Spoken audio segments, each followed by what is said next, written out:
Anderson County, County Councilman Brett Sanders, recapping June the 18th, 2024's council meeting. Third reading tonight, we had a third and final reading we worked with the City of Belton, our Anderson County Sheriff's Department, and worked out an agreement with them to provide 8 deputies, a captain, and a lieutenant for that area to provide police protection for the citizens down there. This deal was primarily negotiated with our Sheriff's Department. I know Councilman Greg Elgin, the administration, and Council of Belton had a strong hand in it, and the City of Belton will be paying the Sheriff's Department $1.2 million per year to provide that service, and it's basically a net zero, so it doesn't cost the Anderson County taxpayers anything, and they're actually reimbursing for the deputies that they're going to put on down there. So I'm glad to see the county working with our municipalities and some of our cities. It's still Anderson County, and it's a great place to live, and I'm thankful that we're able to work hand in hand with them. Also tonight, second reading, we had a $16 million investment, 25 jobs at I think it was $28.75 per hour.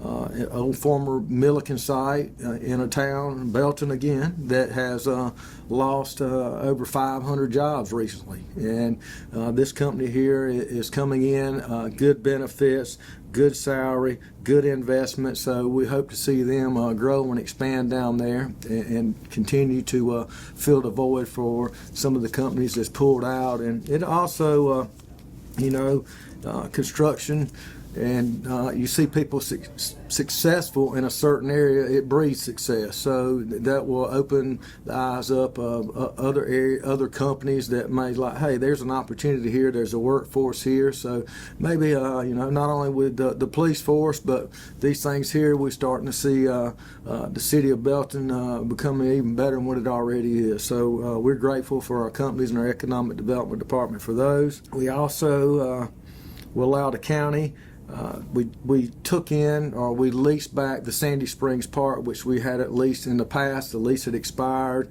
It's like a dollar lease, but once it expired, the problem you had, the county's not able to apply for grants, PARD money of that nature to actually spend money on the park down there. So that's finalized tonight, so that's going to be good for the Sandy Springs track and park up in the Sandy Springs area. So I'm looking forward. A lot of people use that. My wife uses it, I use it myself.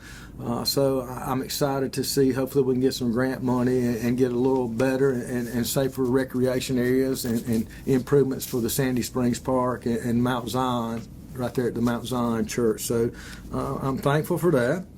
Also, there was a 13.38 acre tract that was zoned commercial, and they wanted to switch it to a multifamily. I think they're doing some townhomes there. That was the approved first reading tonight unanimously. There was also a 38.78 acre tract that came up, but it was zoned residential agricultural in a rural area up in the Piedmont, Powdersville area, out in the country. I think it's 6 and 20 road, small, narrow road, and they were wanting to change it to residential, and it was turned down by the Planning Commission, and rightly so, I think. And I know Councilman Jimmy Davis didn't really want to see that happen. He's out of town, but I'm glad to see that council upheld the Planning Commission's decision, and it's going to remain residential agriculture. And tonight we voted on the issuance of a bond for a joint wastewater treatment plant not to exceed $25 million. What people, or I'd like to share with the people, is we're at the point now we were going to have to build another wastewater treatment plant, and we got with the Town of Pendleton, the City of Clemson, and can combine forces and use the existing one in Pendleton. So that way, we're not having two plants. Our sewer department is what's called an enterprise fund. I think a lot of people don't understand what enterprise fund is. So this bond is not being paid by the taxpayers themselves. It is being paid by the people who sign up on the sewer. The people are already existing sewer customers. So if you're signing up or getting sewer capacity, you are paying the bond back. So it doesn't really directly come from the taxpayers, but the good thing about it is, that plant up there is over 50 years old. So, by us combining, we're getting more capacity, spending less money to do so, it's going to be a board by administrators, 3, so everyone has an equal vote, but it's going to raise the quality and the standards of what's being treated and what's being released back, because any wastewater treatment, it gets treated back and it goes into Lake Hartwell, and that's our drinking water. And I know that the higher standards and quality that we can put in there, the better it is. So it's going to be a state-of-the-art facility, and it's also it provides wastewater treatment for everything on Clemson Boulevard. You have it's also going to the new veterinary school going into Pendleton.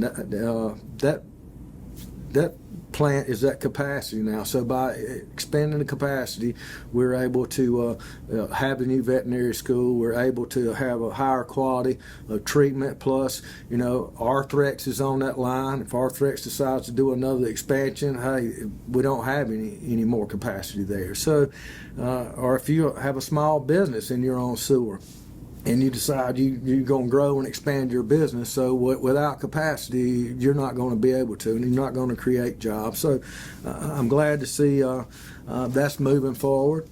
And also, last week we had a finance committee meeting, and there's like some transfers for the sheriff's department on some copy issues, and we just switched over to what's called a central square system, and the training and consulting work on transitioning to that new system, which once it's fully implemented in place, it'll make things a lot more efficient and easier, but it's just that transition right now. So we voted unanimously in the finance committee meeting to send it to council. That was approved. Also tonight we had a resolution to do a fee deal and work with a company in a area that has a high rate of unemployment, also has the lowest wage for a council district, and there's a $7.5 million investment starting out with 16 full-time jobs with benefits, and starting pay is $34.95 an hour. So it's good to see some of our overlooked areas that things like this, it helps. You have people getting money or a higher income, a higher quality of life, and hopefully we'll see those areas start progressing and cleaning up, or reducing the low wages in that area, and also reducing some of the high unemployment for those areas. So excited for that district. It's called Project Winter. Can't really say the name, to be truthful. I don't even know the name of the company, and they the part of the district that I had is what I actually read and was told from economic development, but they've yet to tell me the exact district. So once everything's finalized, we'll be able to share the company, and anyone looking for a good paying job with benefits can get online and try to be first in line to get one of those jobs. There was also some things in the finance committee that we discussed moving into our budget, and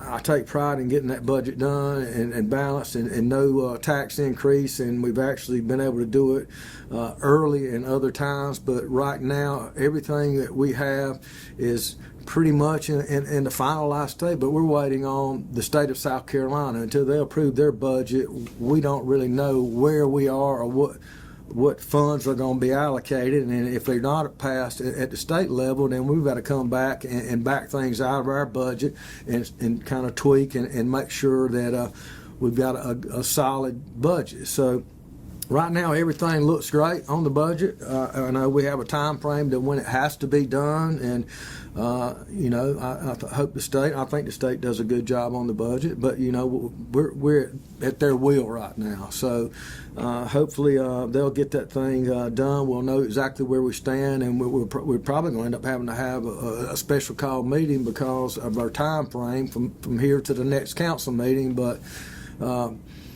it's always been passed, and I don't foresee the state holding anything up to where we have to do something different. But everything's looking great, moving forward. I love Anderson County. Glad to be here, and I appreciate the people taking time to tune in.